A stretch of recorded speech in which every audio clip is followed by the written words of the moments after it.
రమ్మని దూరమై పొమ్మని. చాలా సింపుల్ గా చేశారు సార్. కష్టం ఏమన్నా అనిపించిందా మీకు? డాన్స్ లేదు కదా సార్, లైట్ గా అలా అయిపోయింది. థ్యాంక్ యూ అండి, థ్యాంక్ యూ సో మచ్. చాలా చక్కగా చేశారు మేడం గారు, సపోర్ట్ ఇచ్చారు. ఓకే సార్, అంత హుషారుగా కనిపించారు, మరి ఇప్పుడు రావాలి కదా మీరు. ఎందుకు సార్ ఇలాంటి సాకులన్నీ వెతుక్కుంటారు మీరు? అలాగా మీరేదో చెప్పాలనుకున్నారు, చెప్పండి.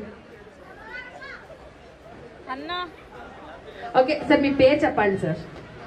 సార్ పక్కన వాళ్ళ పేరు వద్దు సార్, మీ పేరు చెప్పాలండి. 6 అడుగుల బుల్లెట్ సార్.